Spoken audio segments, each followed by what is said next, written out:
Okay, I've just pulled up at Grandma's house and she wasn't there and her car was out.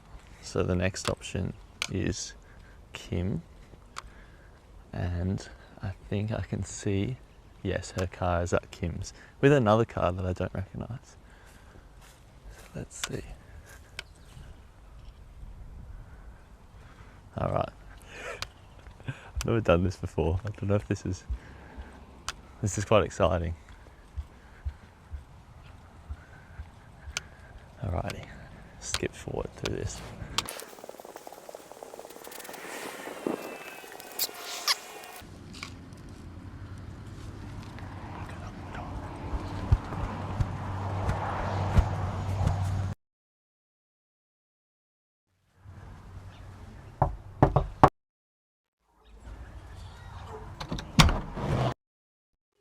Hello. Does Kimberly know you're coming? No, I just saw her. You haven't seen her? No, I just saw her there. You just saw her there? Yeah, hello. What are you doing here? Where's your boat? It's up from Sydney. What are you doing? Are you down for a while? Yeah, that's for the weekend. Oh, why didn't you tell me? Staying with me? Oh, whoever. I've In my got car. your room's still there. Yeah, I've got Charlotte. Lovely to see you. With a lovely surprise. I'm just going to get some lunch for you. Oh, have you? The barmy shop was closed, so yeah. I had to go to another shop and get a copy barmy. Ah, true. Kim's here. Oh, did she know you were coming? No, I don't think so. Where are you? Where's your car? Just up the street. I just hit it.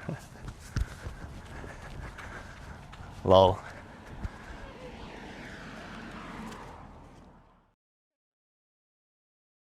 I'm gonna get my Here's your book. book. Mm-hmm.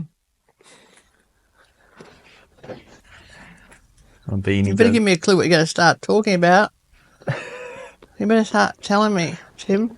Yeah. Well, what's the first question so I can think of an answer? Oh, we're not on already, are we? Oh. Rolling. Okay, I'm going to speak nicely this time. You were quite nervous about your last one, right? Yes, I wouldn't watch it because I was terrible. Why? Because it was awful. I just know it was awful.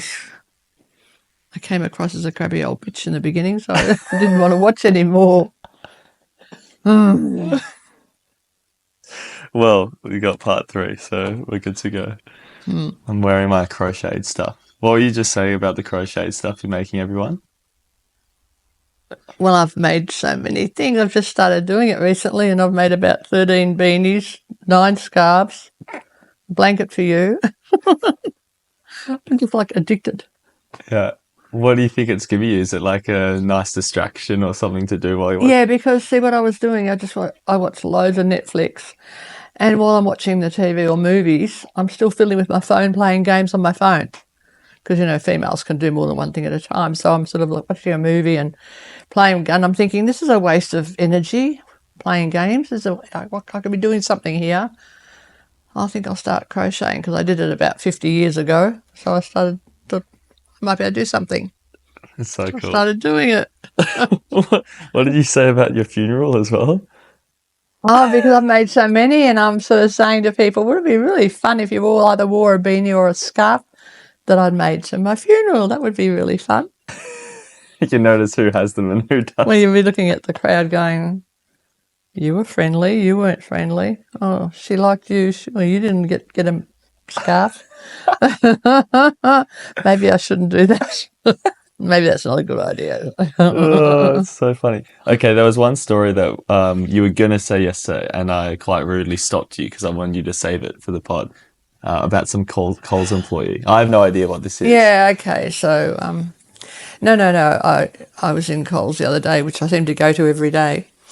And I was just hobbling around as I usually do with the trolley, and I pushed it out to the car. Now that I've got my disability sticker, I don't have to go too far, so I went out to the car. And I'm starting to unload, and a lady from Coles came out, and she was behind me, and she said, "Excuse me." And I thought, oh my God, she's going to say something about what's wrong with you because you're in a disability or something, but I had my sticker. I thought she was going to growl. And she said, "Excuse me." And I stopped and I said, yeah. She said, "Are you okay?" She said, I was watching you go through Coles and I followed you out because you don't look very well. And I'm just concerned that you're not okay. Oh my gosh, I couldn't believe it. So I just went up to her and I said, actually, I'm not feeling too good today, but thank you for being so perceptive, watching and what have you. And then I felt really like she looked a bit embarrassed, right? Because she really thought I was not well. And so I just whispered to her that I do have pancreatic cancer. And I said, so I'm just really, really thanking you and appreciate what you did by watching me and that. I really appreciate it. So I thought that was really nice. Absolutely. It's 'Cause I super didn't- nice because I didn't really know what to say or do, but I didn't want her to feel, oh, I thought she was sick, but she's not, and whatever, you know. So it was nice. It was she really- would have felt amazing about herself. I think imagine as well. I was trying to make her feel that she did a real good thing, which she did. She did. I mean, she was probably in her 40s, you know. Yeah, and I'm thinking I'm going to get crowd out because I'm in a disability spot, but I got my sticker. Anyway, Yeah. No, that's beautiful. And so many, I think, there's going to be a lot more people who might have those thoughts, at least one, the second, or the Yes. third, but to make it past Oh, the that's thoughts to right. the I action mean- is quite admirable. yeah, I thought that was really sweet. So yeah, how is it? Because there's a few people that I know of who have watched one or both of your episodes, but have never met you in real life. So they don't have like the kind of proximity of hearing how you are and how's it all going. How is the Well, treatment sort of thing? I've gone from having chemo every week now down to having it every second week. I don't know if that's a good or a bad thing, but they are giving me stronger dosages. And so much so that after I've been sitting there for about 5 hours on a Tuesday, as I'm about to go, they attach a bottle to me that I wear in a bum bag, and it's like a slow drip for 2 days. So then I go back after 2 days. Thursday I go back and then have the bottle taken out, and that's every 2 weeks. So that's attached to like an IV. It's into I've got a port under. They call it a port under here, a lumpy thing. So everything gets put into the port. So I just wear it. It's like a little thin, very thin little tube up to here, and then everything that gets put into this port gets pumped to the heart. So It's crazy, eh? they said to me that, you know, I could have a heart attack or I could have a stroke, but it should hopefully will fix you. And I thought, well, that'd be right. Get taken out with a friggin' heart attack after all this effort. Is that annoying when you're just like sleeping around, having a bum bag on the whole time? No, I'm used to it. Oh, look, I do wake up through the night a couple of times anyway, but no, it just sits on my stomach and I'm on either side or whatever. No, and through the day, no, I'm no. In fact, what the most annoying part, I suppose, is the smell, because I can smell the chemo. I'm sure that's what I smell. It's a chemo. It's like smells like a hospital. You know, it's a horrible smell, and that really turns my stomach a bit. But no, that's the only thing that bothers me. Fair enough. Well, we might get into that a bit more later. But you're also going around the other week. I think I called you in the car with Kim. We were in, was it Springvale? Oh, we did the cemetery round. Yeah. So We did because, I just wanted to ask, like, yeah. it would have been weird, I imagine, for both of you to like go graveyard shopping. Like, what's that? Was a bit weird. Although the funny thing out of all that is when we got back to the car to come home, I passed comment to Kimberly. I feel so much lighter. I feel like a weight's taken off my shoulders now. Like I just felt so much better. Maybe that we'd sort of looked at places and I knew options and what have you, and yeah. Do you think it's by nature of death is such a, oh my God, what's going to happen? Where am I going? Like, how is it going to affect? And the more you kind of clarify that, and it's such an unknown variable, the more known it becomes, the more comfortable it can sit. Well, yeah, Kimberly passed comment when we were doing all this. Actually, we started off going to these different cemeteries because I have ancestors buried, and Kimberly's doing the family tree. She's been doing it for years, and she was really curious to see these people that are on the tree, where they are and everything. And I forgot what I was going to say.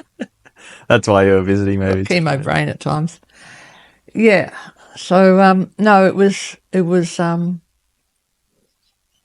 good to be able to see these places, and I've got to go back again to one particular place because it's not definite. We get to choose where to go and all that sort of thing. But yeah, I think it's Kimberly. I was going to say Kimberly Pass's comment that she couldn't understand. More people should be doing this, even young ages. People should be looking ahead and planning where they want to be. I mean, you did an awful long time, so I thought that was a good comment. But not many people think about it. They wait till they die, and then they leave it to the family to, someone else can handle it. Someone else can figure it out. I don't care what they do with me attitude. But she thought that sometimes that's not fair either, because you're leaving it to people that are grieving and they're trying to make these decisions in a hurry. And then they might feel bad about, did we put them in the right place, and would they have liked this? And... Yeah, well, see, with my mother, who was in her 80s a few years back when she died, she'd bought the plot. She had everything totally organised. Her funeral service. Of Verona? Yeah, my mum, everything was totally organised. So much so that she insisted that I take her to the cemetery, and she wanted to look at name plaques to put on her grave. They had them. Oh, she wanted to know whether it has little birds on it or butterflies or something on this plaque. She wanted to go and look at their plaques. So anyway, we go. I take her up there and we walk in, and she's looking at plaques and things. And she said to the lady that I'd like to pay for my plaque now, and the lady said, well, you can't really do that. And she said, wordings might change, and I said to Mum, well, you haven't got a use by date, so they're not going to take your money or your order when you haven't got a date of death. Yeah. Inflation might happen, and you get it. I'm going to buy the plaque. She just wanted to be so organised, and I think she was pretty disappointed that she couldn't actually buy the plaque. Because they couldn't engrave it with the date. Yeah, that's funny. Well, you have a date of birth, date exactly. of death, usually. Yeah. I said, you haven't got a use by that. That's hilarious. Because I guess she similarly, because how old was she when she died? I think she was 80. Oh, no, she was 90, she was wasn't she? well into her 90s, wasn't she? Yeah, she was. You know what? I think she was about 7? 96 or 98. Yeah. I think about 98. Yeah, 98, I think. Because, I mean, she was close to 100 anyway. What, 3 years ago? No, it's a bit longer than that. No, I don't know that either. I mean, I have I don't worry about those dates because Kimberly's got it all on her family. Sure. My point is, she was old. I think she was 98 and she died roughly maybe 5-7 years ago. I'm not sure. For a great grandma to still have plenty of memories with great grandchildren, I feel like you're pushing 100. Yeah. And I mean, as soon as you turn 90, you kind of, it's like having a terminal illness, I feel. Like you're living knowing that Well, that's right. Any Christmas might be your last, for That's instance. right. And in her case, her mind was so clear. A lot of people do have the mind problems when they get older, but she was so alert on everything. And, Is she the one who was still playing tennis? She was playing tennis in her 80s. Not competition tennis, just tennis with the local club. But, she was pretty active. That's so cool. Yeah, my mind's going all over places, but geez, the body declines so quick. 30s, 40s, 50s even. Oh, yeah. But then 50s, it's, Jesus. It's still 20, 30 years, which is a long, long time. You know what? The 30s and 40s are your best years, I tell you. 40s are your best years. And then after that, when you start 50, 60, 70, you're like, oh, hang on. So they were your best years, were they? Oh, yeah, I think so. I think probably a lot of people would probably say that too, because you've gained your confidence by the time you're in your 30s. You're fit. hopefully, fit and well and do the gym and aerobics and all those sort of things in your 30s and 40s. And then it sort of stops. In my case, it stopped, yeah. Yeah, got to keep on climbing those coconut trees, as the Highlanders would say. Just to bring it back to the graveyard thing, because I think it's so interesting. I think you're right, and Kim is right. It would be a useful practice for many people to do. I believe, well, I know the Stoics are the ones. It's like an ancient philosophy, which is pretty popular these days. Have you heard of like Marcus Aurelius? No. Anyway, they would always meditate on death. They had a lot of like skull imagery. Right. It's like, Right. to live a life, you need to know you're going to die, and like then you can really, if you like fully understand you're going to die, which I don't think anyone does, you're going to live probably very differently. So even that practice of seeing your own tombstone, it's a classic one. I think like one of the life coaches will say, write your tombstone. Yeah. Realize how many people are going to show up to your wedding and then they're going to forget about it a week later. Like, it doesn't matter. So do whatever you want kind of vibe. Yeah, it's an interesting thing. I've heard that you have 2 deaths. You die twice. The first time you die is when you die. And the second time is when people forget you and stop talking about you. So they call it like having 2 deaths. That's from Troy. Is Achilles Was it? says that in... Where I heard it from. I mean, yeah, it is a thing, but Yeah.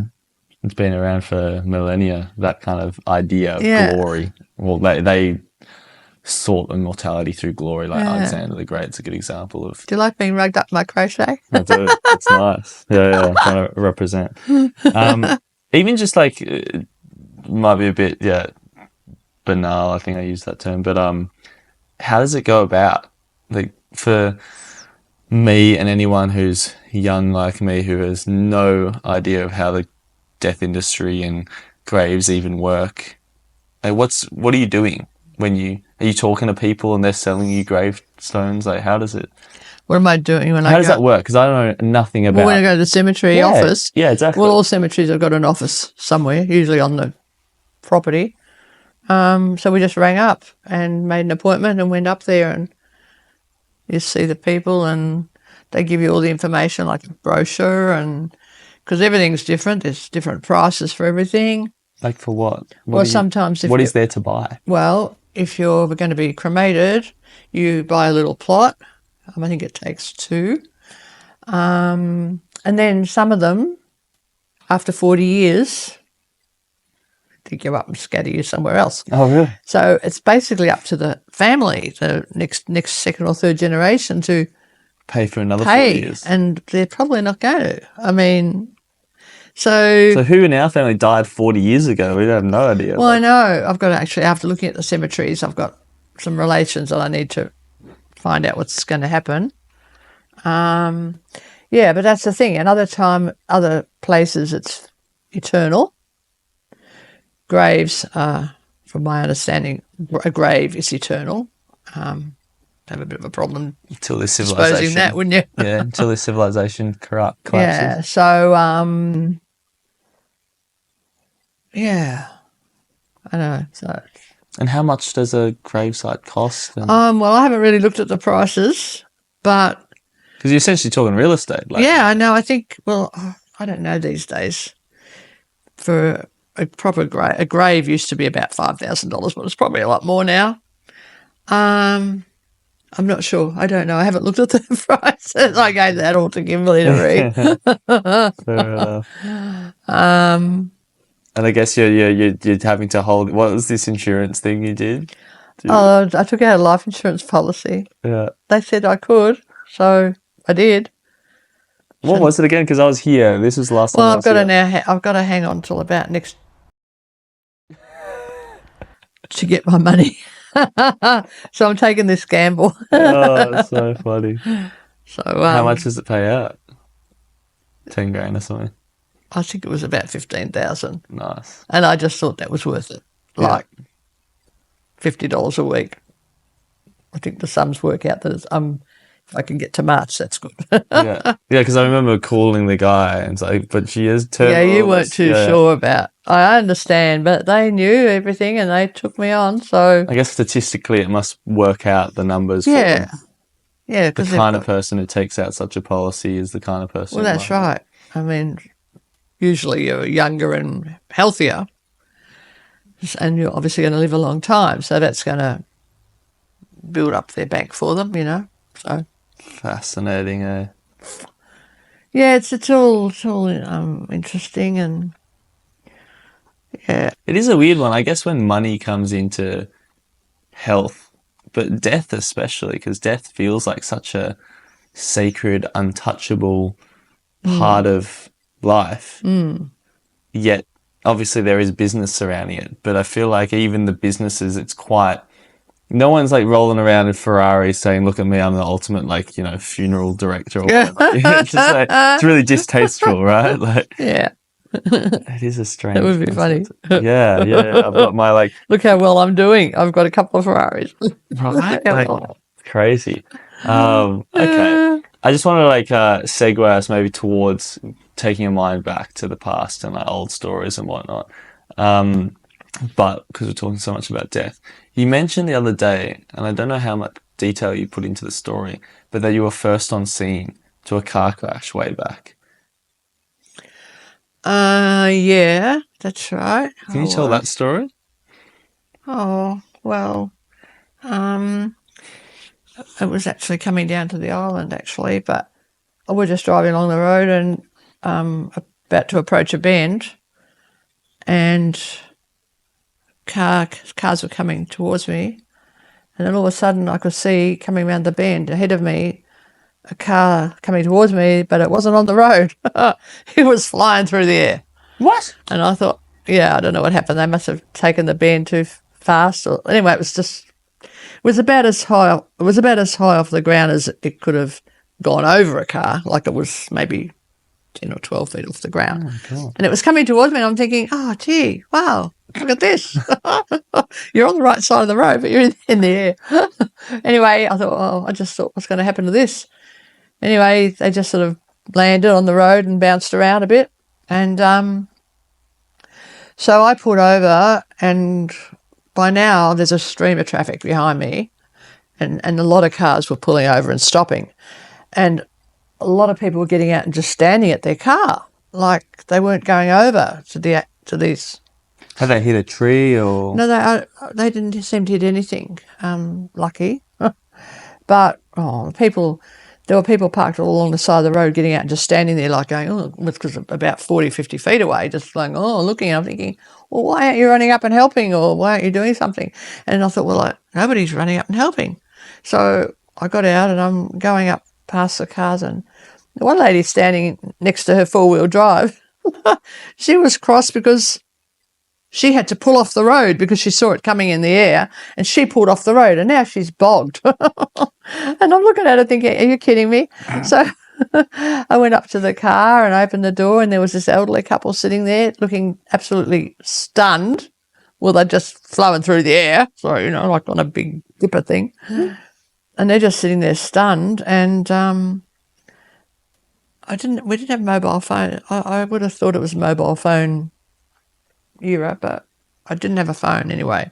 So I found out where actually the elderly couple were actually mother and son.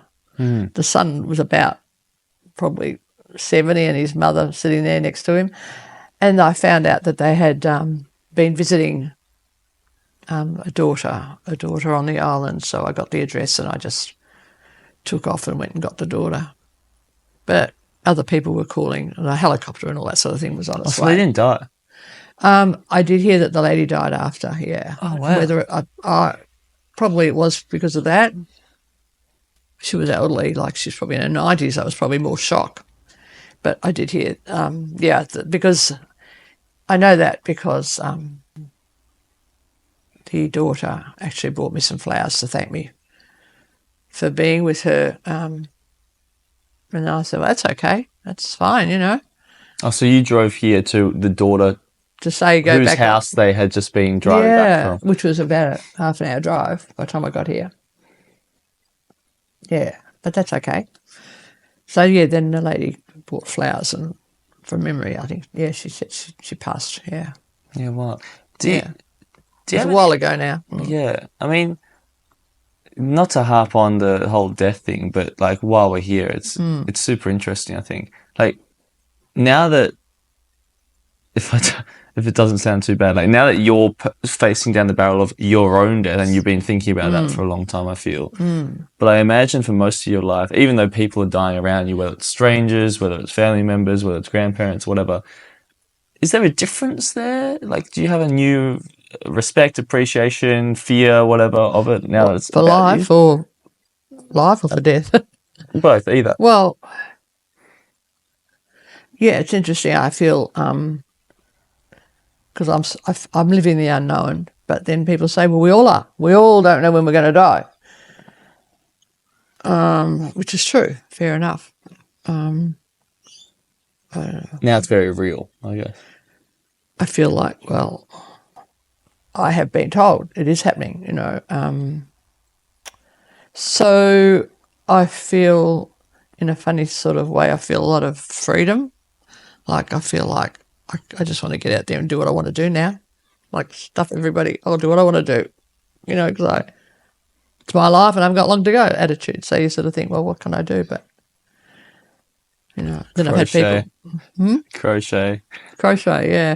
I've had friends say, well, why don't you go on some trips? Why don't you go on a cruise? Why don't you do this and that? And I'm thinking, well, what's the point, really? Maybe I should be here helping others and my family and friends, maybe so that, I don't know, they have the memories, because I'm not going to have memories. I'm not going to be thinking about my cruise I did, am I? You know? Wow, I never even considered that. So you're saying it's not so relevant if I have memories of my cruise because I'll be dead. Yeah. But it is relevant that if I'm available and here for other people to visit, so they have memories. Well, and of me. hopefully nice memories. Yeah. Wow. So, I mean, I'm looking forward this weekend going away with my two girls to have a weekend away. I hope I'm sure it will be. It'll be a lovely weekend. I'll remember, because I'm not going to remember it. So, yeah, it's like creating memories for other people. Hopefully to think nice of me. Oh my God, that's great. I never even considered that.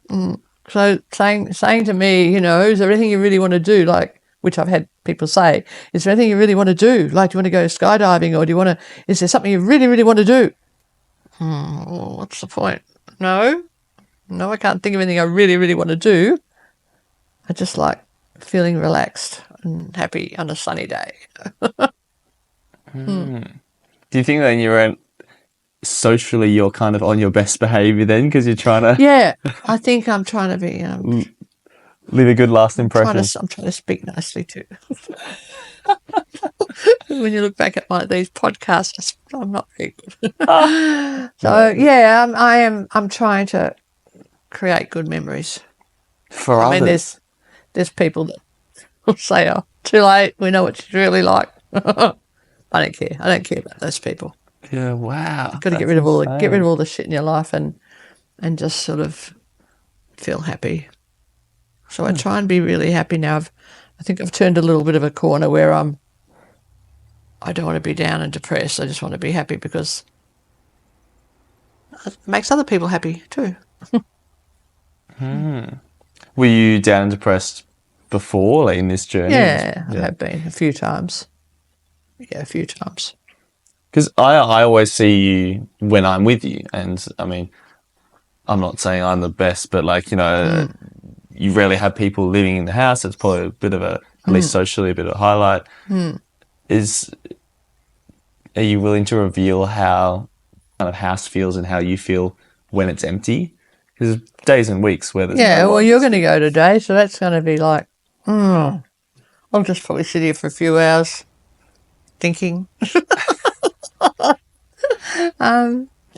No, it's I feel that when I've got people around me, I'm at my best. I feel like I'm really happy and I've got lots of energy, and I just want to use all that.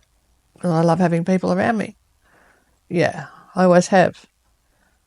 That goes back over years and years of, you know, entertaining and parties and there's lots of people that you talk to that'll say they had probably, hopefully, some wonderful parties and times at our house. We did that a lot. We socialised a lot. Do you have any like highlight standout memories that cool through the passage of time? Like one party or Incidences of things that happened, you just mean? like highlights that pop up. Oh, Favorite moments. no, there's always been a lot of fun and what have you. No, What did a party look like that you hosted back in the day? Like, what was the peak party you hosted? the peak party was probably our wedding. I Okay. keep thinking about that a lot. It was unreal. Paint the picture. What was it? Unreal. Well, we got married at home in the garden. In which home? Warrandyte? Warren Warren Wood. Woods? Yeah. Well, So- how many people are we talking? Like, I don't know. There could have been 80 or so. And we had the seats all, the plastic seats all out under the willow tree, and it was all very pretty and nice. And yeah, so we got married there, and then we went inside. We had drinks and canapes and things under the, after that. And then we went inside, and I had tables set up of loads and loads of food. And so we went inside for our meal and speeches and things. And then we had a swimming pool, and the swimming pool was always in our parties. And so then a lot of the older people went home, which was good. And then family members. yeah, and then others started jumping in the pool with their beautiful dresses on and everything, and I'm thinking, you're crazy, you're ruining your dresses. I said, I'm yelling out, take your dresses off. It's just stupid, Anyway, before long, there's all these skinny dippers in the pool. They're all skinny dipping, and it was like, they were all having a good time. It was fun. And not everybody got in the pool, but majority, and, it was fun. And then, so then next morning, the house went pretty quiet through the night. And next morning there were... Did people stay over? No, there might have been in our spare rooms, there might have been, but there were no bodies or people hanging around. They shouldn't have been there, But there was loads of clothing and shoes, and all my towels that had left the linen press were all through the house. And oh my God, it was unreal. So yeah, it was quite funny when I had to sort out clothing and deliver it to people, and but it was, Whose panties are these? yeah. The funniest was at the time was our solicitor at the time, our lawyer was there, and it was so funny. And I found shoes, and I think, I don't know who these business type shoes and clothes. But anyway, he rang me up. He'd gone to work next day, and he rang me up and he said, "Oh," I said, "Leona, you might if you wander through the house, you might find there's a pair of shoes missing, and I've got a tie and a shirt, and I can't find this and I can't find that." And I said, "Well, what did you wear home?" And he goes, "I just took a towel and wrapped it around me, He said, "But do you mind putting my things in a very discreetly in a box and bringing them in and pretend they're a box of books tomorrow?" And so I had to walk into his office with my pretend box of books, which was all his clothes and his underwear. It was a good night. It was fun. It was a fun night. That's great. Yeah, of course. Is it nice to, having never had certainly never owned a house, for myself. I never really lived in a place that's like, oh, this is mine. After a night like that, it's full of such good memories and the towels thrown over the couch and stuff, is it kind of nice to continue living in that place and kind of have those memories in? Yeah. I think to stay in the one place, or yeah, as in like, you can be looking 2 years later and be like, oh, I'm a bit down on this couch, but oh, that was the couch that I have an image of some funny thing happening, or yeah, yes. Well, once again, that sort of possessions. You take your possessions with you. I know you're not into the possession thing, but I'm probably not so much now, actually, because I can look back over life and say, I had some beautiful things, ornaments and furniture, and I had some gorgeous things, but all pretty meaningless at the end of the day. I mean, as long as you've got a chair and a table to sit at and a bed to lay in, and a big TV. I mean, you don't need all these other knickknacks and things. Because if you do have them all around you, which can be lovely, you've only got them around you for like maybe 80 or 90 years tops. So you can look at all this stuff that you've accumulated and say it's all very pretty. But at the end of the day, you can't take it with you, can you? So. What do you think you need more of?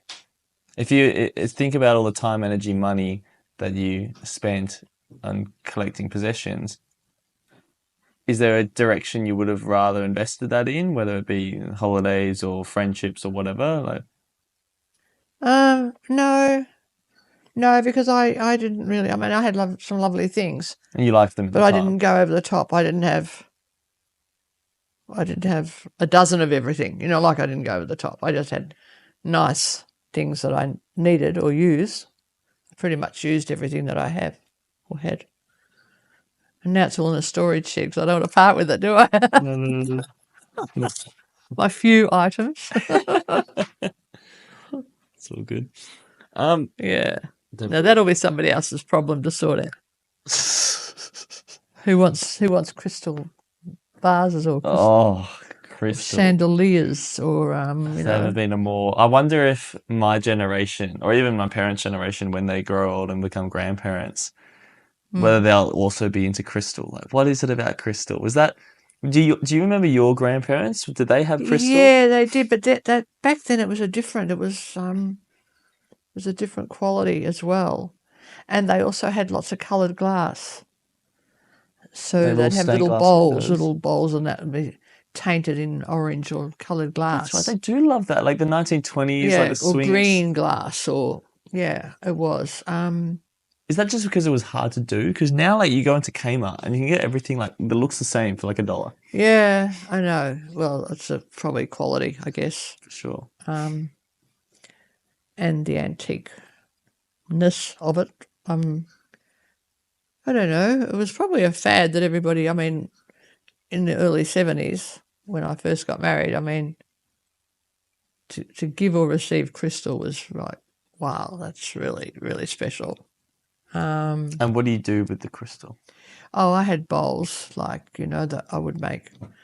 I could use them to make trifles, old-fashioned desserts. Oh yeah, the big bowls. Yeah, or salads or fruit salad. Just use it instead of reaching for another bowl out of the kitchen cupboard. Just use the crystal. Yeah. So I've got some really nice. I've got 4 glasses at the moment. They're not crystal. They're hand painted, really beautiful glasses. And I would never use them. They're just too special. I mean, they were like $200 a glass. They were given to me, by the way. And I wouldn't use them because they were so precious. So I just put them in the cupboard. And then after moving down here, and I brought them with me, of course, I'm thinking, well, why are they using them? So now I use my glass for myself.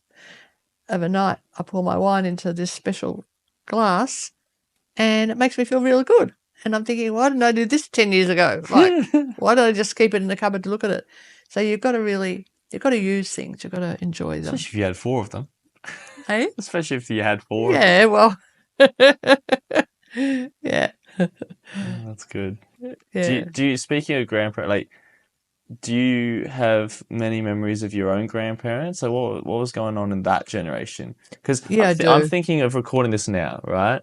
And everyone my age, or most people my age, have grandparents, but then in 30, 40 years' time, hopefully this is still somewhere on the internet, we won't have access to your generation. So it's going to be awesome to have you on video, but far out. To have any stories of 2 generations before then, it's increasingly valuable. Oh, yeah.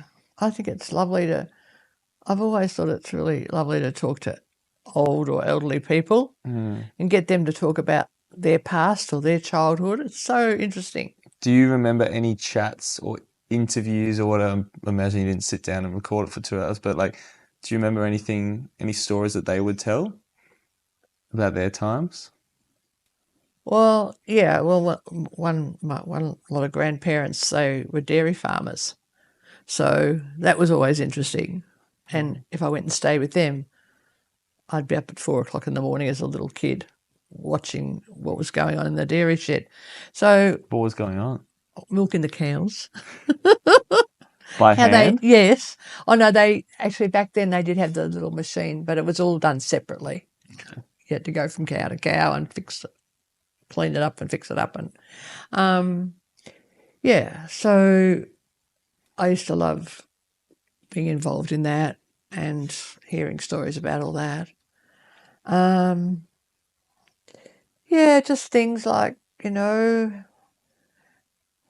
fact, probably I heard more from my own parents when they were little kids growing up and them walking to school and Walking 30 miles yeah, through mangroves and crocodiles. stuff like that. They would walk, they'd say, oh, we used to walk 5 kilometres to school each morning and 5 home overnight. Is that true? Yeah, they did. They did. And you sort of think, wow, must have taken you forever to. No, but that's what they did. I mean, even when I was a kid, we used to be driven a lot. I did have a bike if I wanted to ride it, and I also used to walk home. And I think we never walked to school. I think it was Mum wanted to make sure we got there and on time. But there were many times we'd walk home, and it would be at least 4 or 5 k's walk home. Didn't really think anything of And it. you're probably not marching. You're probably like, Well, you'd be talking to a friend or something. You'd walk in a little group and you'd sort of drop them off as they went past their properties. yeah. Is there anything noticeably different? Obviously, there's so many things. Okay, I hear a lot of in movies and stuff. We've just been watching Yellowstone, right? And you see a lot of the characters who are about you, who are your generation, living this kind of old cowboy lifestyle and way of life, and it's really being pressured by the outside world, and they want it to change. And a few times I've noticed that they talk about the world they're leaving to their kids and their grandkids. And it's like, I can't believe the world we're leaving, blah, blah, because it's, cowboy is not going to exist. Yeah, it's going to all change. Yeah. Do you have any sense of, A, how the world's being left for, your grandkids, i.e. me and beyond? But even do you have any sense of your grandparents were saying that kind of stuff about you? Like your grandparents 100 years ago or whatever might have been like, oh my God, I can't imagine the life. Oh, has that always yeah. been a sentiment? Well, I can remember one of my grandmothers. She was in her late 80s when they. Yeah, that's right. When they brought in the dollars, they went from pounds, shillings, and pence to the dollars. 66 or something. And she, 66, Yeah. 66. Well, she couldn't. She didn't want to know about it. She couldn't even understand it. And then they brought in. They went from the dollars and cents. Then they brought in the weights, the measurements, and the weights. Like kilos, not pounds. So that was the next, and that was like, oh my gosh, this is so confusing. But the older people then, they couldn't believe it. I mean, even today, even when I was a kid, you don't remember, but people my age would remember a show called Maxwell Smart. Or Get Smart? Get Smart, that's right. And he used to have his shoe with a phone in it. That's right. And we'd all be watching him answering his shoe with his phone, and we'd be going like, oh, you got to be kidding. What an idiot. He's got a phone in his shoe. Well, now it's on our, we could talk into our watch.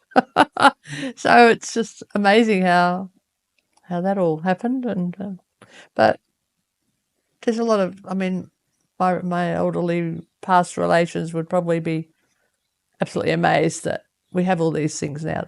Technology, I think that's probably what we've come the furthest in, is the technology of, the computers and phones and that sort of stuff. We're still about 20 years ago, I went to Pompeii and in Italy, and when was that? 70 years, I think it was AC, and there were footpaths and shops, right up to shops built, and then footpaths and then gutters.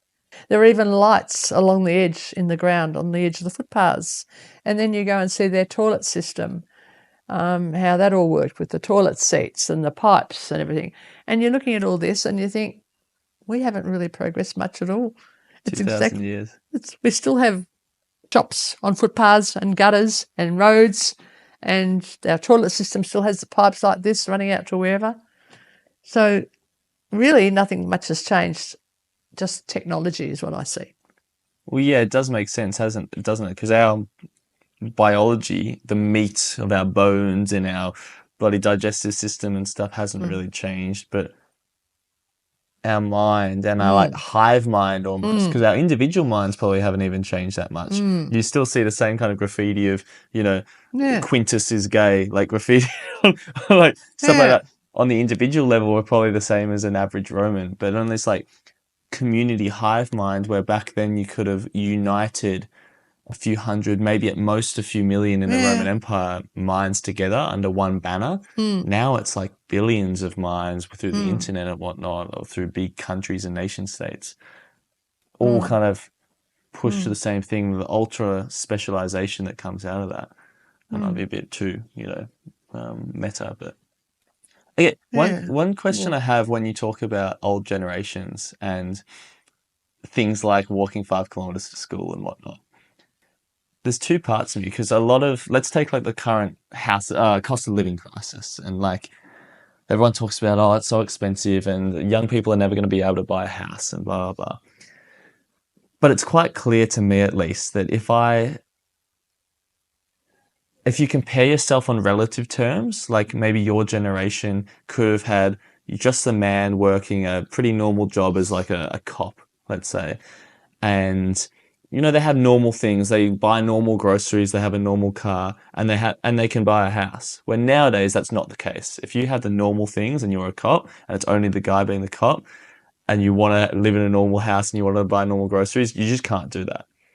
But in absolute terms, if you want the exact same quality of life that they might have had, where like the house might have been way smaller and the groceries might have been like lard and, like weird white bread, where now everyone wants organic, and like the car might have been some crappy like Holden back in the day, where now it has to be like what would be a very state-of-the-art Volkswagen or something like this. So if you compare in absolute terms, it's probably just as easy, maybe even easier, to buy a house and do all these things.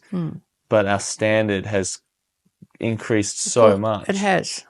And maybe children got spoiled as young when they were little. Because when they're growing up, they want all the best things. Because nowadays it's like, if I think about even myself, I see this within myself. I'm like, a sense of entitlement of like, well, I should be able to, go on an international holiday every year or every second year, right? And I should be able to do this and this and this. If I hold myself to those standards, I will never buy a house. But if I'm really like kind of tight about it and like I can't it actually seems pretty achievable and straightforward. Feeling to sacrifice what seems like a lot now, but actually compared to old generations is just like the norm, because they just lived a kind of harsher life, I feel. I guess the only thing to say against that is that back in the day it was probably easier to have less things because there was so much more community and like everyone's on the same thing, where now it feels a bit more individualistic. Anyway, I don't know. I think also because somebody's got it and then you want it because they've got one. I mean, something new comes out, then other people want it. So everybody wants it. I don't see it now as being important. I mean, you've got to, you have to have a computer and you have, to keep up with things and read things and learn things. But, the idea of, living on an island with nothing suits too. That does suit. I can see where you're coming from in that area. I guess my question is, from your observations of young people in like modern day Australia and how they kind of seem to be living their life, the kind of person you might work with at the hotel and stuff, compared to the same kind of person 40, 50 years ago when you were that age, the people around you, is it harder? Is it easier? How is it harder or easier? Well, we would get a job and we would save for something. You would save up and buy a car. Then you would save up, and if you're getting married, you'd save up to buy all your, they called the glory box things, all your linen, and you would save up. And then I remember getting my first house when I was 21. Obviously paying it off, got the loan and was able to pay it off, but had nothing in it. Brand new, empty house. Oh, I had carpet and curtains. We had that. And then you would go and you would lay by a bedroom setting. And then you would, when that was paid off, you'd bring that home and you go and lay by a dining room setting or things like that. But Did it feel like, because I feel like now, at least I might just be speaking now for they've me. got to have it all now. Yes, that, you got to have it now, but also there seems to be so many competing desires and wants. So yes, I want the dining room setting or whatever, or yes, I want the car, but I also want to go to Bali with my mates next month. And I also saw this like thing where it's like, swim with the whales in Ningaloo or whatever. Right. And I also like, want to buy this video game and spend all my time there. There seems to be so many competing things for our resources. Right. And that might just be me. But I think it depends what position you're in, though. You see, if you're getting married or you're newly married or whatever, you're going to be saying, well, we have to get furniture. We have to get a bed and a table and chair, But it depends what stage you're at in life. And if you're not into that, if you're not at that stage yet, yeah, go to Bali, do your trips, do your holidays. Okay, this is my final. So I've spent a bit of time getting there. The current main, obviously, difference, as we've said, is the internet and like social media and stuff. So it feels like we're, without realizing it, seeing hours and hours and hours of like marketing, essentially, of lifestyle and blah, blah, blah. Was it easier, would you say, before the internet, before phone in your pocket, to just like, yes, you see what your neighbors are doing and the Joneses and blah, blah, but realistically, you don't even know that half of these things exist or 90% of these exist to when desire and want. It's kind of easier to like stay in your little bubble of, yes, I want this and I'm going to work towards this and I'm going to get it. Now it's like I know everything that's possible, so I don't even know which direction to run in.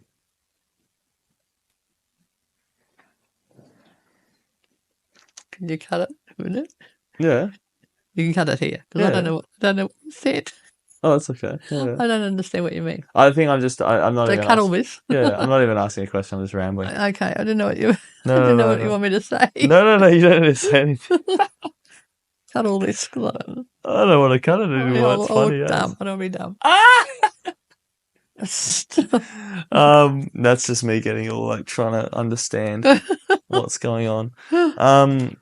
I wanted to ask as well about actually, I might not want to cut it here because this is a thing that I've always like noticed, but I'm sure people who have watched this, and that's a perfect example, if you don't mind, of like, and this isn't a shot. I really don't say this to like poke holes, but I feel like you and I see it a lot more in girls than guys, so we can look into that.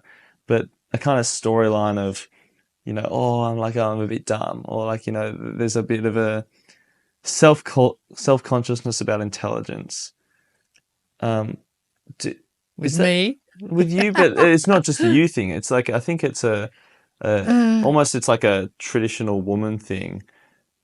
And the irony being that most women I've met and come across who maybe let these little comments slip, these bit of self-degrading comments, are far more intelligent than they would give off. Whereas the kind of guy who's like, really I'm like the smartest, is probably bloody dumb as nails. Right.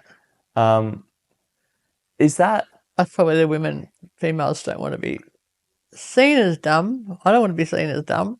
I think I've got a bit of intelligence there, but I also feel that maybe sometimes women can come across that way. Maybe it's the way men put them. I don't know. I don't Is know. that something like you felt from school? Have you felt that like the whole?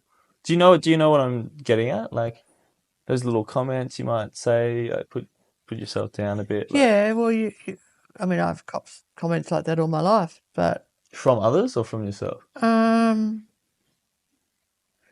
well, I've probably been made to feel that way because I haven't been able to come up with the right answers or the right words, and I feel that really I'm not dumb, but now I'm perceived as dumb because I can't think of the word to say, or I don't know.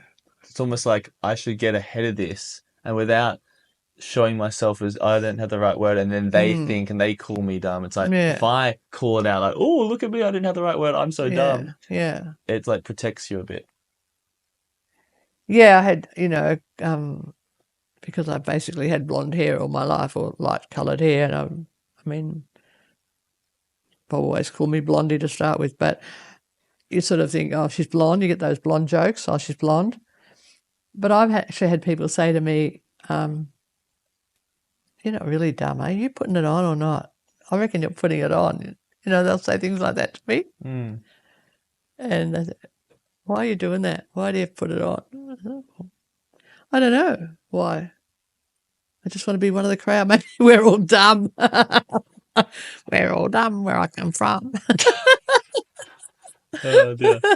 One of the like business voices I listen to a lot, um, he says that when you're poor, it serves you best to kind of act rich and wear a nice suit and kind of walk around like eating a bit because people might perceive you as that, and then you're more likely to actually become that. Fake it till you make it. When you're rich, it serves you more to look poor because then people underestimate you and kind of have the upper hand. So either way, it serves you to show I yourself like that as one better. That happens probably a fair bit, I think. People that are wealthy, they don't need to look wealthy.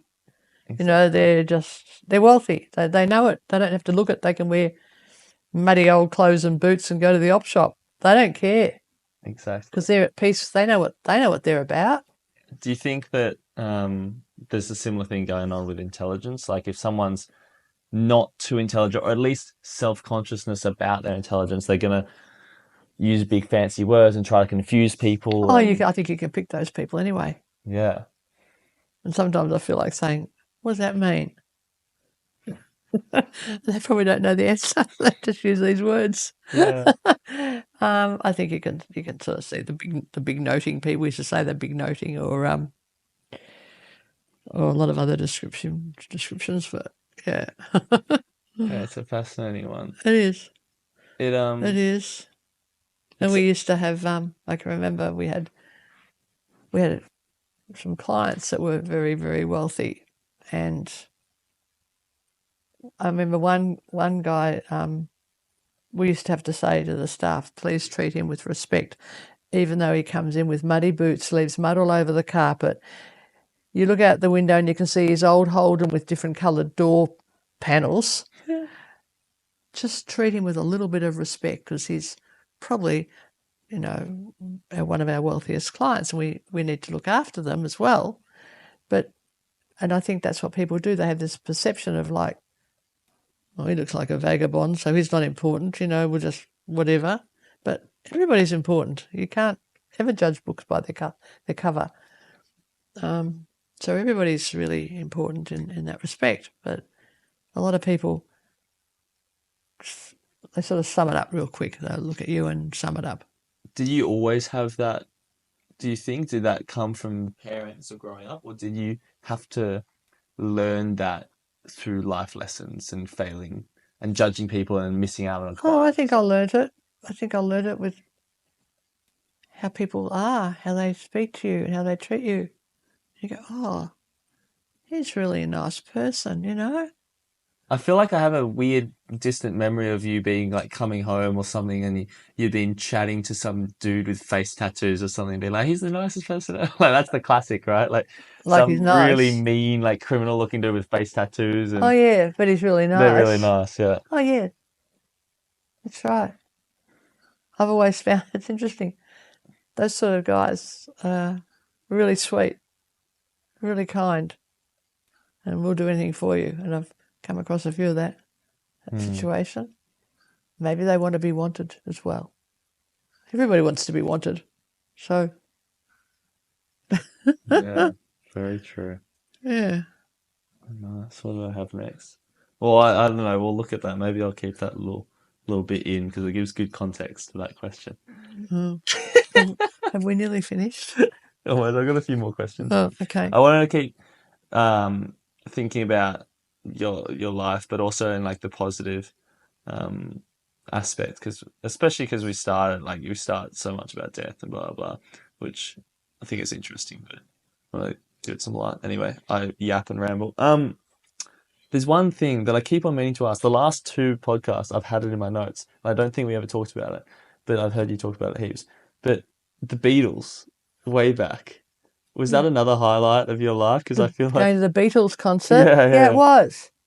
can you There's tell a that few story? highlights. I've Paint got a that few picture? highlights, and I think the most recent was you and I shaking the future king's hand. Oh, okay, You yeah. know, Prince Charles when he came to Australia. Why was that a highlight? Well, Just because it's like a thing you can. I can remember you saying, you were standing next to me and you shook his hand. You go, I've just shaken the hand of the future King of England, and that was when he was. Well, that was only about a year before he was king. And yeah, I think that was pretty special. But growing up, when I was about 14, my mother and auntie took about 5 of us girls to see the Beatles in Festival Hall in Melbourne, and that was unreal. I don't even know why my mother did that. I mean, I would have really wanted to go as a 14-year-old, but my mum and auntie actually took us, so that was pretty cool. What was it like? And do you have any memories, or is it just like memories of you telling the story? No, and telling I've got the story? memories of it. What are You they? couldn't even hear them. It was these days. Well, I think these days people sort of stand up and scream. Back then, they sat down and screamed, and everybody's sitting and screaming. How many people do you reckon there were? Oh, in Festival Hall, We could look it up, but probably 50,000. close to about 1,000 or so. Okay. The noise was unreal, and the people around you sitting next to you, they're screaming. These girls are screaming. You felt like saying, if you just all shut up, we could all hear them. So you're what, 14? So this is what, 63, 64? Yeah, about 64. Okay. And so everybody's screaming. And I remember Johnny Chester came on first. He was a redheaded singer, redheaded guy. And He was not one of the Beatles, though. No, he was like an opening act. He came on first, and then the Beatles came on. Well, with the screaming, anyway, everybody was telling each other, and I picked it up, that if you put your fingers in your ear hard, like that, it blocks out all the noise around you, and you can actually hear them singing. So everybody's sitting there like this, screaming. It was great. It was great. Did you hear anything? Oh, once we put our fingers in their ears, we could hear them singing, but That actually worked. it was very annoying that people weren't shutting up. Yeah, but that was really good. I've been to quite a few concerts. But the Beatles were really, I mean, it's essentially impossible to compare them with anything else. Like, I remember Charlotte, there's Taylor Swift, there's One Direction. yeah. I don't think Charlotte really ever got into One Direction. A too lot much, of people, they come and go, and people said that. I mean, I was Elvis Presley and the Beatles were my two things growing up. And I had that many arguments with my father, who would say, I don't know why you're so hung up on these people. They're going to be a one-night wonder. You know, they're going to be, after 12 months, they won't be heard of, attitude. I'm there arguing with my father saying, Elvis Presley will be around forever. Even if he dies, he'll be around forever. He can't be replaced. And more so at the time than the Beatles. But I used to have that argument with the Beatles as well, that they'll be around forever. They've got some different quality. And because it is interesting. Like, I wonder, so much of the music, I don't really listen to the music that's certainly not on the radio, but definitely come about it. I can, if I really try, see a world where, Taylor Swift, Ed Sheeran, One Direction are played in the future, but in 60 years, One Direction What's gonna be? like, surely not. Like, I just can't see they'll that. come on the stage. They'll be interviewed. But the Beatles, like, are hugely popular still, Yeah. 60 years after that concert. No, it's hard. It's hard to imagine. So I don't know. It's crazy. But it'll be probably totally different. It'll be all doing opera again in 60 years' time. Right, yeah. Oh, I'm listening to classic music all the time. Was there, because I don't know if you've seen the Elvis kind of movie documentary, not a documentary. Yeah, I've seen it. You've Yes. seen that? Yes. No, that's obviously a very zoomed in. You get to see behind, like, obviously it's a movie, it's not a documentary. But Yeah. you get to see like the real machinations of everything that was happening behind the scenes and Yeah. the internal turmoil of that dude's life and whatnot. Do you have any memory? And obviously, there's like so many decades of different contexts, so it's hard to pinpoint what you were thinking and your perception then. But do you have any memory of how it felt to actually be like a consumer in the day of Elvis? Like, was there any hint of the drug things and the, oh my God, this guy's like the world's first superstar? Like, what was it actually like? Do you have any idea? Well, there weren't drugs or mention of drugs or anything like that. There was no smoking or drugs. There probably was, but you didn't know about it or hear about it. They didn't have tattoos or anything like that. They're all pretty much clean cut guys, and no, it's just wholesome bands that you could follow and idolize, and they're all the same, all the individual singers, and better. They were better than the ones today. I think they could really sing back then. They could sing, and more, like I said, clean cut, better living sort of guys. It's interesting you say wholesome, and my mind goes to like more simple. Nowadays, I would suggest that the curtain really has been removed from that show business thing, and to make a star, it is actually more than just the music and the singing. It's the character of that star, and everyone knows drugs and partying and who they're with and sleeping with and blah blah. Back then, if that was all removed, it really just boiled down to how much effects can not your story and your chaos and drama have, but your songs, your music. Kind of has a higher standard, a higher bar for the important stuff. Well, their singing was better. They would actually sing. They would sing stories and what have you. I don't know. Today I look at it. Well, it's been like it for a few years. I've just thought it's just a lot of noise they're banging out, But they can't sing. They all need to have singing lessons. Oh dear. They're good on the instrumentals, though. I think that's their achievement these days with bands or what have you. It's more the instrumentals. Yeah. They're fantastic, And all the computer stuff they can do. but they can't sing. Yeah, another place, another era, another moment in history that you were around for, and we actually were talking about briefly the other night. But you've never mentioned much about like Vietnam era stuff. Obviously, that's probably a bigger deal for the American side. Yeah. But it's still a pretty big deal here. What are your memories of just being alive when Vietnam was going on? Were there protests, like conscription? Oh, yes, because it was forced conscription, like when I was about 18, or younger, actually. I was probably about 16. The war had been going on anyway, but then they brought in the ballot box with the birth dates. They pulled out the birth dates. So before, because the Americans got in. Yeah, been going for a little while. And Australians weren't in yet? Yeah, that's right. I think that's correct. So like only professional soldiers were maybe there? Yeah, and then they wanted more. So the only way you could get out of the ballot was to join the, what was it called? I think it was called the CMF, which was like privately run, like going once a week to a hall and learning how to be a soldier to join the CMF. I know one friend who was an only child. His parents wanted him, so they got him to join that.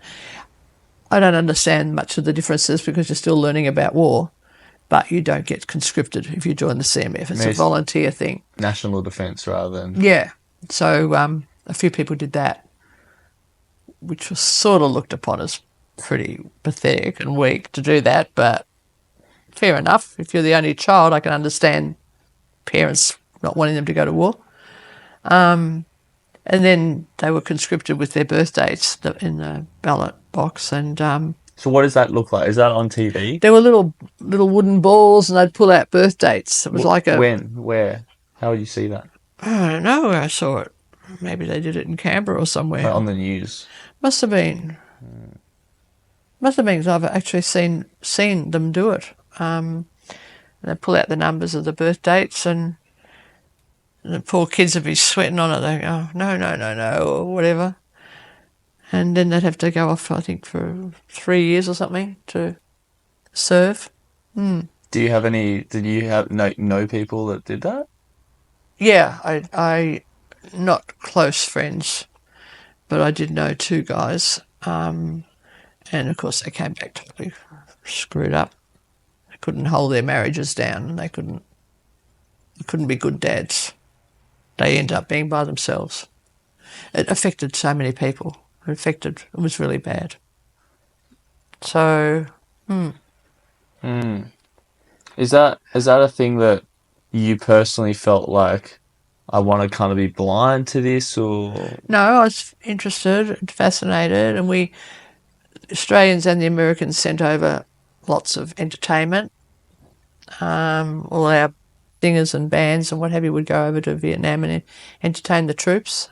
It was all fascinating to hear what was going on there, and yeah. because I think my only like real knowledge. I mean, this sounds bad, but my knowledge of like pop culture in Vietnam is like Jimmy Barnes, Cold Chisel songs. Yeah, in fact, I don't know whether he actually went. It might have been his dad's generation. I don't know, but There was more the 70s, like Little Paddy and Cold Joy. There was a lot of that people that were on the telly, probably on the TV rock and roll shows that used to go over there and entertain. have you seen? Is there anything like that I would have lived through or seen? Okay, like COVID, for example, feels like the biggest thing to have happened in the world while I've been alive. Okay. Is that more or less of a big deal than Vietnam? Obviously, it's a very different thing because it wasn't a war, but the way it has affected my generation and like the intensity. Well, of that has affected your generation. Vietnam War obviously didn't. No, but Vietnam War affects your generation to what extent? Yeah. Just so I can kind of conceptualize. Oh, well. Yeah, I suppose COVID affected me more, actually. Yeah. I mean, I didn't know people, I didn't know anyone that died in the Vietnam War. So, in that respect, I didn't. But I suppose COVID, but then again, I was lucky enough to miss out on COVID too because we were living way up the north of Queensland. And I was actually saying to somebody today, and I met down the street like I usually do, that we didn't even have to wear a mask all those months or couple of years or whatever it was that the Victorians had to be locked down and wear masks. Well, we didn't get locked down to start with, and didn't have to wear a mask up there. Yeah, that's so good. Which was great. It was unbelievable. We felt so sorry for the Victorians. Everybody's watching the news and listening to what was going on down south, thinking, oh, poor buggers, that's so bad, you know. Yeah. Okay. I had one. I wanted to ask more about like these highlight favorite moments as well, and I thought a good way to do it was we already heard like your best moment memory in the Warrenwood house. And then in my mind, you've had like the Churnside Park and then Frangipani. So Yeah. do you have a best memory in Churnside Park house? My best memory. Yeah. Or just a good one. Well, you know, like we had 5 acres there. Not all, a lot of it was garden, but it was all bush.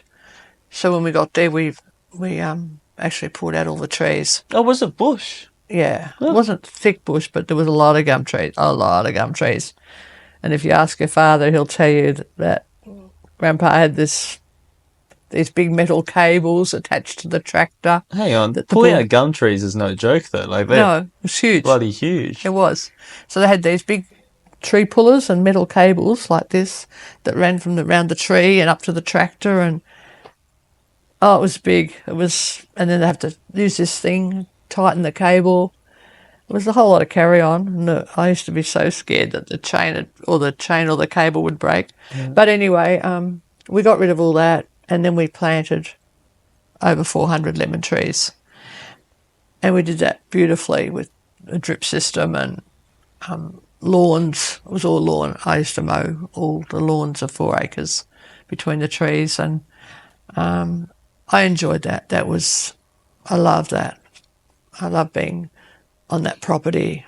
Yeah, I think probably we did the wrong thing in hindsight. We should have just stayed there and not gone to Queensland, obviously. But So is that your favourite, like one of your kind of highlights of just working on that property was my highlight. I loved it. just mowing that lawn for how many hours would it take to mow? Oh, I did. I ended up getting a bigger tractor with a mower thing and blade underneath. Oh, a whole afternoon probably by the time I did the whole property. I guess that must have felt good as well because It was satisfaction getting it all done. yeah, and you've had fair few generations before you live in that same general area, Yeah, and now you have your own land to work I on. know. It's sort of how I grew up on on land, and yeah, it's great. I loved it.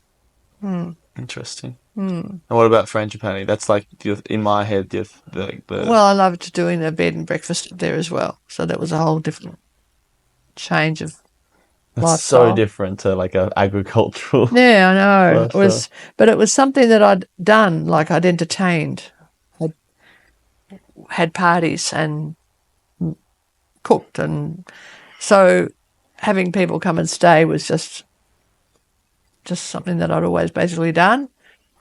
Do you feel like sleepovers of these weird international Yeah, I guests? know. People I didn't know. This time I was having friends come and stay and have meals and what have you, but I didn't know them. It was good though. It was enjoyable. You would have noticed that when you came up. For sure. It was fascinating, and yeah. Are there any highlight guest stays? Are there any guests that you become friends with and maybe have a night out with or something? Like, Well, they're all overseas people, really.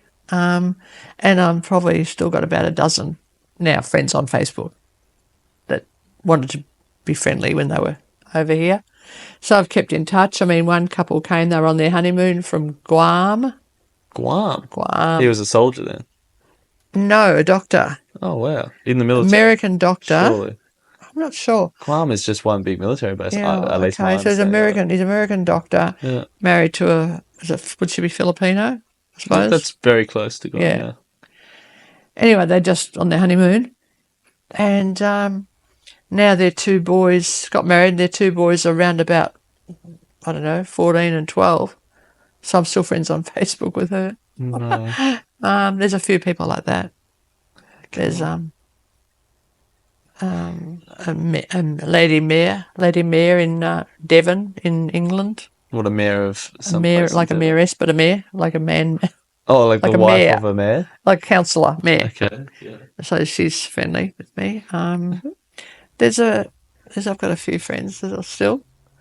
Yeah, and I've got everybody to sign a visitor's book, and I've still got my visitor's book. And I've always said when they used to sign, I'd say, please can you put your address, because I'm going to pick up my book one day and travel the world and come and see you. So they'd all write their address, and yeah, That'd be a cool trip to do. well, yeah, it would be. That'll take a while. How many guests did you have? Oh, I don't know, Hundreds. hundreds, Hundreds? plural. Well, over 14 years. Wow. We a few. I had 3 rooms. Not that they were always full, but there was always constant things happening. So I don't know. I Mad. don't know. But it was fun. It was fun. Yeah. Cool. Well, that's all my questions that I wrote down. Oh, good. Well, I don't have any for you. So now we can end this interview. Yeah. Do you feel happy with your performance? Oh, I'd have to have a look at it. I hope so. I'm inclined to ramble a bit, but I hope so. Yeah. No, same. So I need to. That's why it's good to be able to learn how to Yeah. like shut this and open it. But funny enough, I feel a lot better in myself this time than previous. You know, like I don't feel sick or ill or anything like that. It's really weird. As in your body. As in myself, totally, yeah. Yeah, in myself and my Did body. you feel like that, like... Unless you tell me, if you say to me, oh, you've got this and that and blah, blah, blah, I'll be going like, stop lying to me. Wait, what do you mean? Well, I don't feel sick or anything like that. Today, I feel good today. Cancer-wise? Yeah. Is that anything to do with the podcast, or you mean like just today? No, I'm saying that over the last few weeks or whatever, I've got better, I think, in myself, probably mentally better, that I'm more positive, and I don't feel as though, unless you say to me, like the doctors will tell me what's wrong with me, and then I feel like saying, stop lying to me, it's not true, I don't believe you. So I feel a lot better in myself. Okay, nice. That's awesome. Even body-wise, because I can imagine that being the case, like, spiritually. Like, I mentally and spiritually feel good, even though my body's, like, probably, like... But Oh, look, I've got some aches and pains, and I'm limping around like an old chook, but I'm not focusing on that. you're ascending beyond the body. I feel positive, but I know it's useless, but I'm feeling better in myself. Nice. Cool. Anyway, thank you very much. Thank you. Thank you. Yeah. Have you turned it off now? Can you No, get up and can you go over and turn it off? I can. Okay. Then I can have a cup of coffee or something.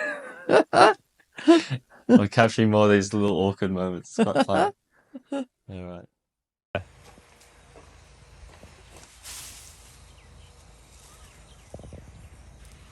There's another one around there.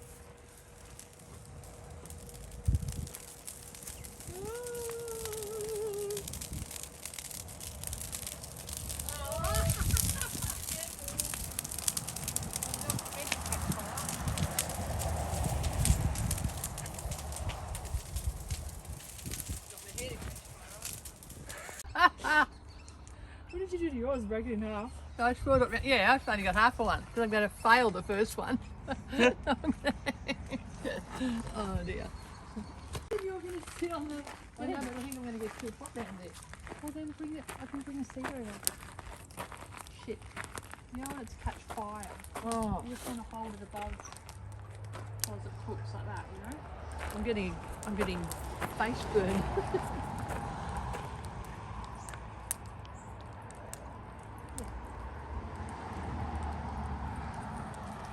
Enough? No. Don't cook it like bread. Oh my god.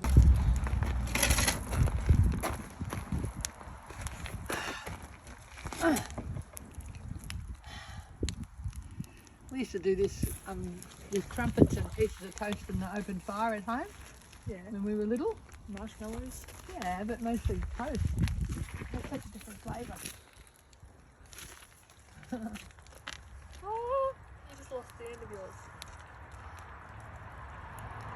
I can feel I'm getting a nice suntan here. I was just going to drop Oh. Oh my gosh. Get on there, you little thing.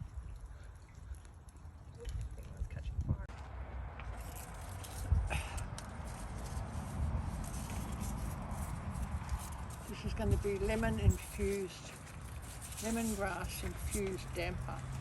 You take a picture. Just take a normal picture. Smells nice. Gumma, how are you going up there? Gumma, Oh, hey, I'm just. give us your best move. What? What's your best move? My best move, Yeah, like in dancing. yeah. Yes. Just hit it right Do you have now. a disco move? No. Just right now, just hit a move. From the... Just break it down. Oh, Like yeah. that. Bang. Yeah.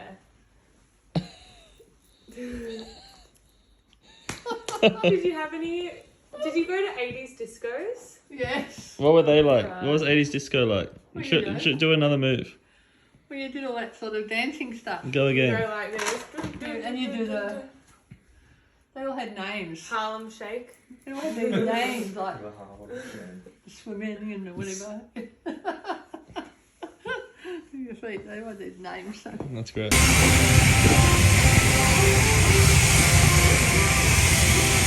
Just put it in the air and go.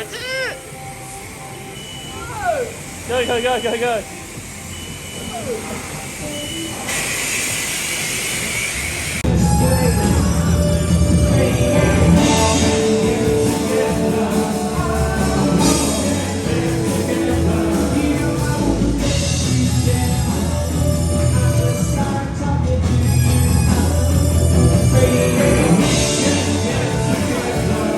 Okay, I've got it. I've got me. Okay, get around me. Get around You it. can't see.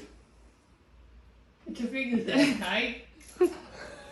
Do it again. I don't want that one. Oh, for fuck's sake. Okay, do it again. This is the last time. Yep. Okay. Okay. No! Get your hand down. Don't you, Tim? This is going to be in the Billy, This what are you- video is what going to are be you in the doing? podcast. I'll put it at the end, like bloopers. I keep thinking, oh, that's a good one. It's half of my face. It's a real good one. Sure. Yeah, that'll do.